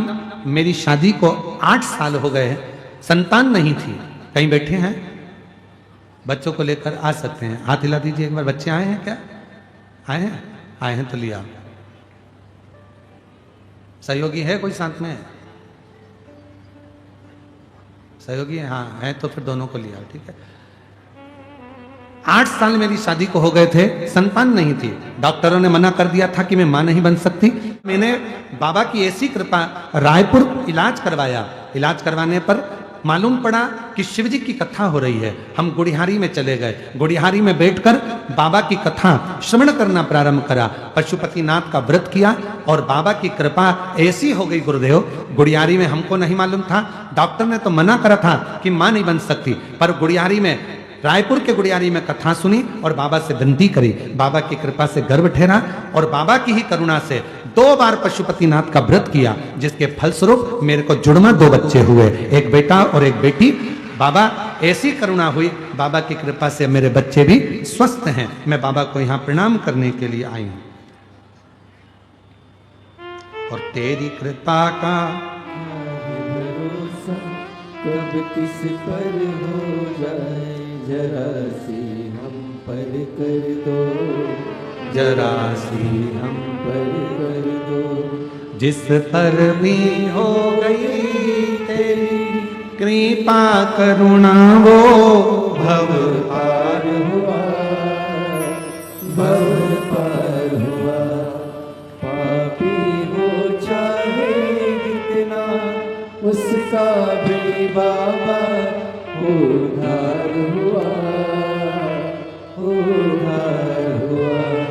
गिद्ध अजामिल गणिका जैसे तेरे मन को भाई, जरा सी हम पर कर दो, जरा सी हम पर कर दो।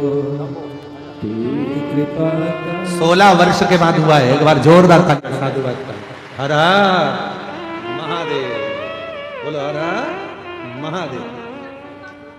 प्रणाम करो बाबा को, प्रणाम, नमन करो बाबा को, प्रणाम करो। अच्छा, अच्छा।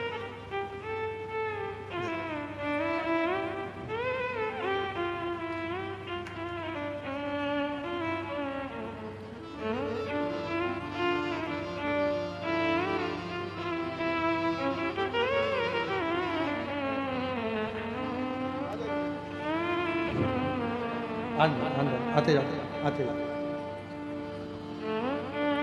जो जैसी भावना वो ऐसा ही फल पाया, नहीं खाली उसे लौटाया, वो मन ही मन हर्षाया। शंभू, एक 16 वर्ष की बेटी, एक 13 वर्ष की बेटी, और बाबा की ऐसी कृपा हुई, लोग ताने देते थे बेटे के लिए, कथा के पंडाल में पहुंच गई और बाबा से विनय करा और बाबा ने लाला दे दिया। एक बार जोरदार ताली बजाकर स्वागत करिए। जो जैसी भावना लाया वो ऐसा ही फल पाया, नहीं खाली उसे लौटाया, वो मन ही मन हर्षाया।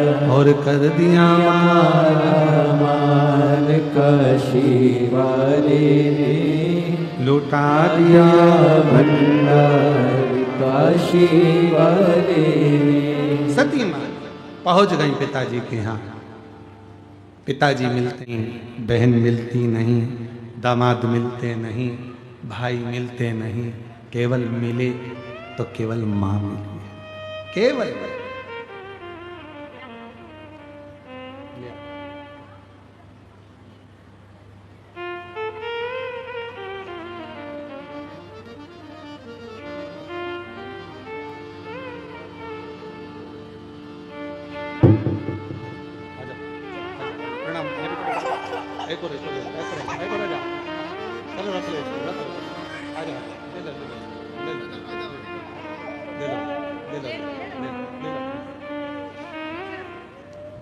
जुड़मा एक बेटा एक बेटी, 8 साल के बाद बाबा ने दिए हैं दोनों। जोरदार ताली।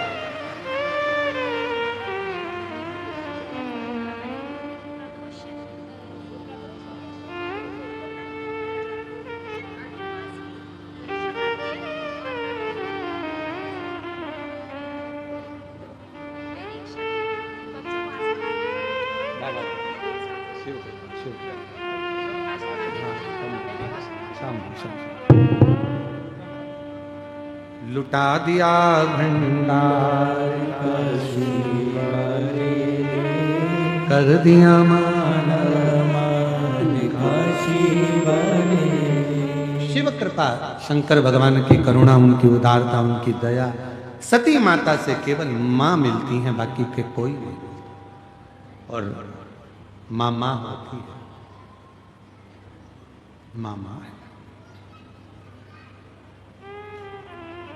पहुंची, सब बैठे थे, सबका सिंहासन था, पर शिव जी के लिए ना कोई सिंहासन था, ना शंकर का कोई नाम था। क्रोध आ गया माता सती को, पिताजी आपने मेरे पति का अपमान करा, तुम्हारे दामाद है ना वो,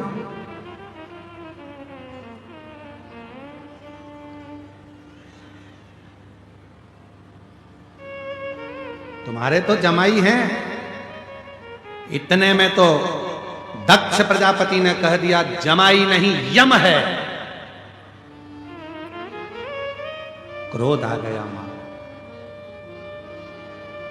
क्या करूंगी ऐसा शरीर रखकर जिसके पति को यम कहा जा रहा है। शिव का ध्यान करा माता सती ने, यज्ञ कुंड की अग्नि की ओर भागी मां सती और अपने प्राणों को त्याग दिया। हाहाकार मच गया। स्वामी यम कहां है तुमको, यम कैसा होता है, दिखाना मेरे पिता को। शिव ने जटा में से एक बाल तोड़ा, दे फेंका, वीरभद्र उत्पन्न कर दिया। ऐसा रुद्रगण सामने आकर खड़ा हो गया। आज्ञा प्रभु, भगवान कहते हैं जाओ अब दिखाओ जमाई कैसा होता है। जाकर दक्ष प्रजापति का शीश काटा, शीश कटा, अग्नि में गिरा, अग्नि में जाकर गिर गया शीश। हाहाकार मच गया। देवताओं ने हाथ जोड़ लिए, भोले बाबा यज्ञ पूर्ण नहीं होगा तो देवताओं पर आन बनेगी। दक्ष प्रजापति के मस्तक पर, धड़ पर बकरे का मुख लगाया गया है। थर थर कांप रहा था दक्ष प्रजापति। सामने जमाई के रूप में यम स्वयं नजर आ रहा है। लग रहा था कि अब तो मृत्यु निश्चित है, निश्चित। इसलिए आज भी ससुर के प्राण छूटते हैं तो जमाई को सामने नहीं रखते। अब तुम्हारे इधर ऐसा होता हो तो बात दूसरी हो, पर अगर बहुत बुजुर्ग कोई व्यक्ति है और प्राण जा रहे हैं तो जमाई सामने नहीं आते।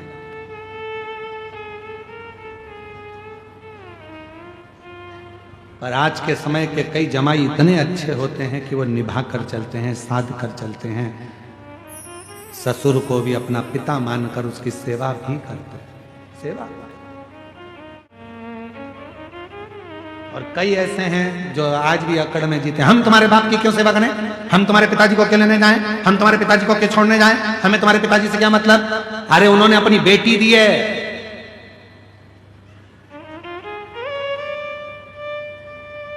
शिव महापुराण की कथा कहती है लड़की को लड़के के माता पिता का आदर करना चाहिए, और शिव पुराण की कथा कहती है लड़के को लड़की के माता पिता का आदर करना चाहिए। वो भी माँ बाप हैं और ये भी माँ बाप, वो भी माँ बाप है और ये भी माँ बाप है।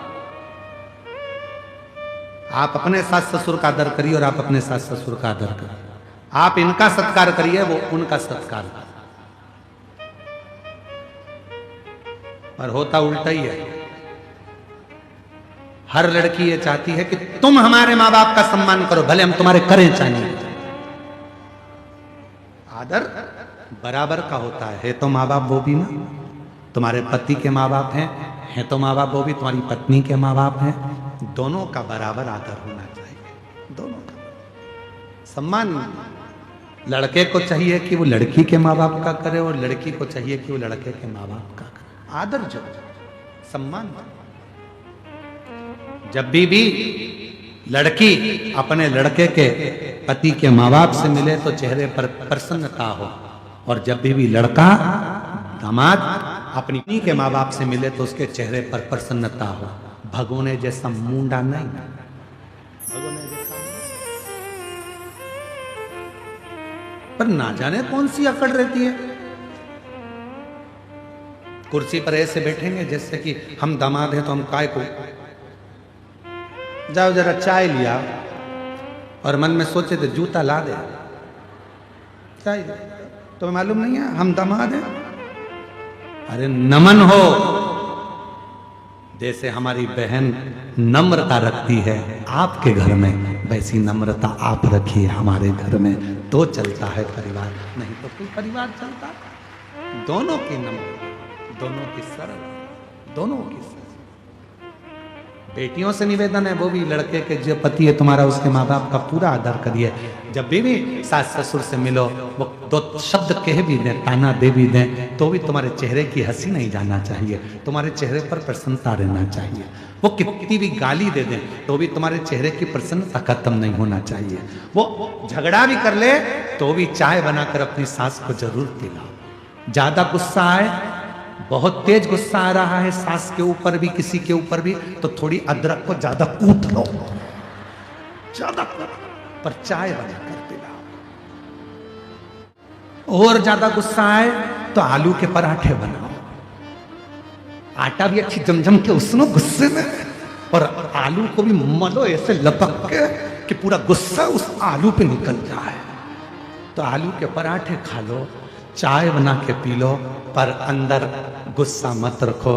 फिर कितनी भी नाराजगी हो एक दूसरे से प्रेम करना प्रारंभ करो, प्यार इसमें करो, केवल मोबाइल पर नहीं। आई मिस यू, केवल मोबाइल पर नहीं। मिस यू की जगह लिखो आई विथ यू, तुम्हारे बिना रह नहीं सकती, तुम मेरे साथ हो। माँ मम्मी तुमसे बात नहीं करती हूँ तो मेरी चाय नहीं पचती है, मम्मी तुमसे झगड़ा नहीं करती हूँ तो रोटी का मजा नहीं आता, इसलिए झगड़ लेती हूँ। आई विथ यू, मैं तुम्हारे बिना रह नहीं सकती। माँ तुम सास नहीं मेरी माँ हो, और दामाद से निवेदन है ससुराल में जाना तो उसको भी याद आए तुम्हारी कि मेरा दामाद नहीं मेरा बेटा आया है। आई विथ यू, तुम्हारे बिना नहीं रह सकता, अच्छा लगता है। पापा तुमसे मिलता हूं ना अच्छा लगता है, मम्मी कभी कभी आता हूं ना अच्छा लगता है, अच्छा लगता है। अब मालूम पड़े सास इधर मुंह फुलाए बहू उधर मुंह फुलाए, दोनों उधर वो अपने कमरे में बैठ के न्यूज चैनल देख रही हो और तुम इधर कुमकुम भाग्य देख रहे काम जी। प्रेम बड़ा मां मिली है, क्रोध वीरभद्र ने दक्ष प्रजापति का सिर कट गया, सती माता जलकर भस्म हो गई। शिवजी आए, देखा मां सती के शव को, शरीर को उठाया, अपने कंधे पर तांडव रचना प्रारंभ कर दिया भगवान शंकर ने। शिव ने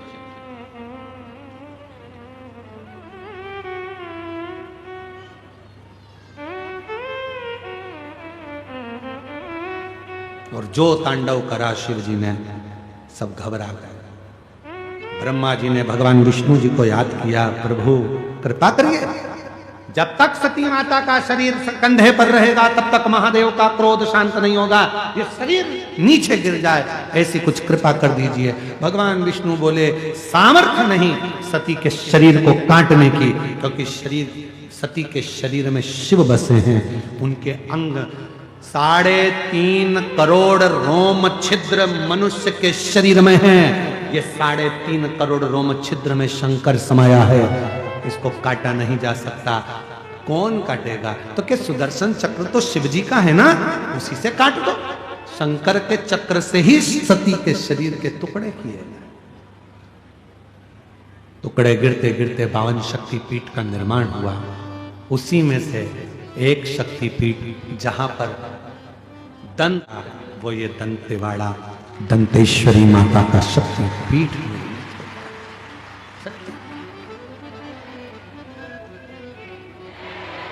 दंत गिरा शिव जी की प्रियता मां सती। आप इतनी संख्या में बैठे हो, अगर परिवार में कोई बुजुर्ग, रिश्तेदार में कोई बुजुर्ग मरा होगा और उसकी अगर राख समेटने के लिए गए होगे तो पूछना उनसे उसमें सबसे खास चीज क्या उठाना पड़ती है, तो कहा उसमें से सबसे खास चीज अगर उठाना पड़ती है, अगर उसके दांत थे तो उसमें से दांत जरूर चाहिए, विसर्जन के कपाल जरूर चाहिए। अस्थियों का जब संचय किया जाता है, अस्थियों को उठाया जाता है, उसमें से दांत अलग से बीने जाते हैं। क्यों? वो प्रीता है।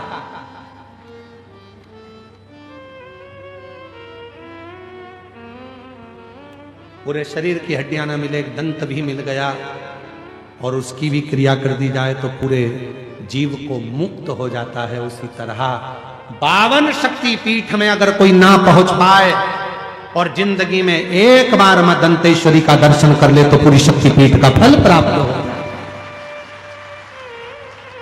वो मां दंतेश्वरी है जो दंत के रूप में विराजमान। दंत ना जाने कितनों का काल हर लेती है, ना जाने कितनों का दुख हर लेती है, ना जाने कितनों का कष्ट हर लेती है। और जब उसका मन पड़ता है तो मंदिर से निकलकर भक्तों के बीच में नृत्य भी कर लेती है। वो दंतेश्वरी, वो दंतेश्वरी।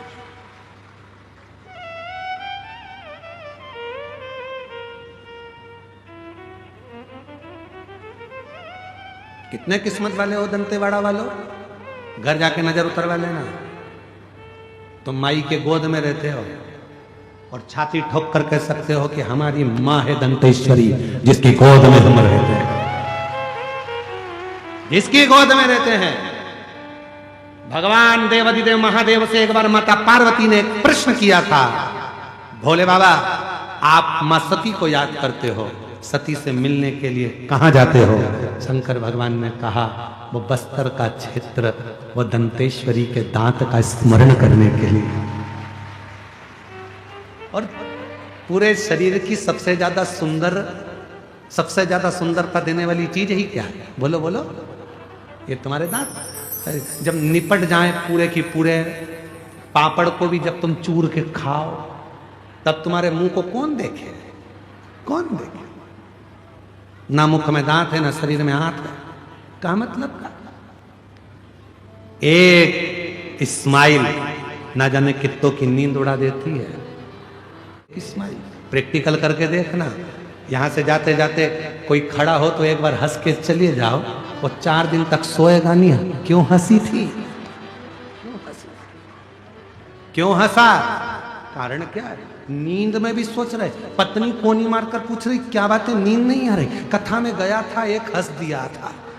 क्यों हंसा था आज तक नहीं मालूम पड़ा। अब उसको समझाओ कि वो सीहोर वाले महाराज ने प्रैक्टिकल करने का बोला था, इसलिए माँ है हमारी दंतेश्वरी, जो करुणा की मूर्ति है, दया की मूर्ति है, किसी को खाली नहीं छोड़ती है, जो आता है भर भंडारा भेज देती है। वो दंतेश्वरी, वो दंतेश्वरी।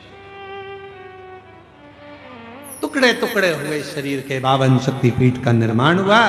शंकर भगवान बिलक पड़े, सती के भस्म को शरीर पर धारण कर लिया, समाधि में लीन हो गए। जो सती माता जलकर भस्म हुई थी, वो हिमालय राज के घर में पार्वती के नाम से प्रकट हो गई। मां पार्वती।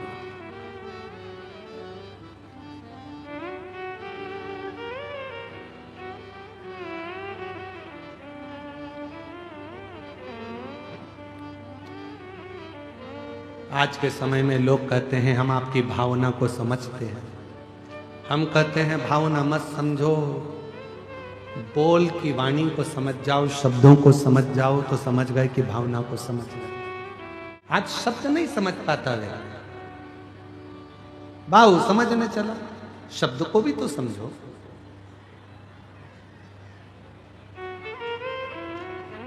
और जब हृदय से शब्दों के को जाना जाए तो भाव अपने आप भीतर से प्रकट हो जाए।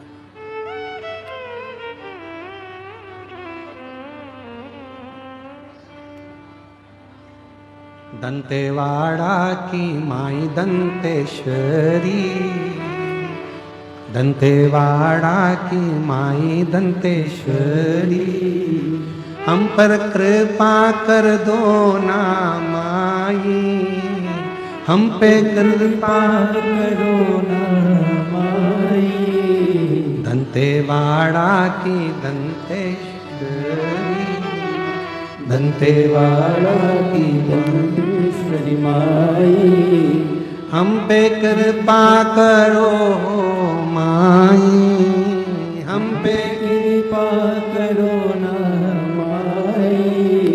दंतेवाड़ा की दंतेश्वरी माई, दंतेवाड़ा की दंतेश्वरी माई, हम पे कृपा करो मेरी माई, हम पे कृपा करो मेरी माई। तेरे दर पे है झोली फैलाई, तेरे दर सब बोलो झोली फैलाए, तेरे दर पे है झोली फैलाई, तेरे दर पे है झोली फैलाए, हम पे कृपा करो है माई, हम पे कृपा करो मेरी माई।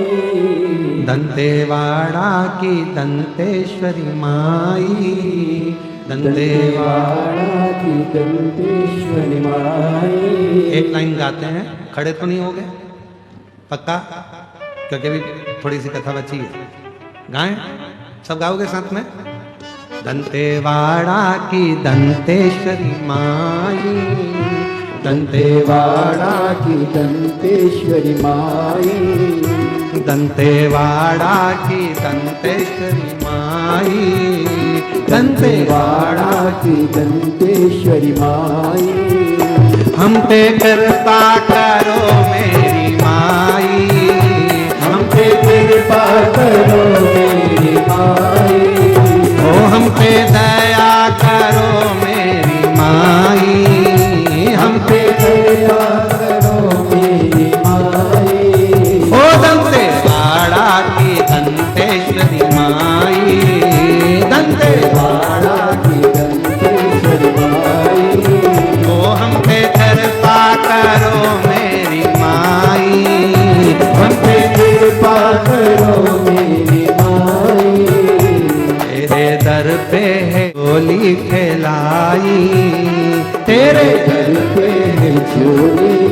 आए, वो तेरे दर पे है झोली फैलाई, तेरे दर पे झोली फैलाई।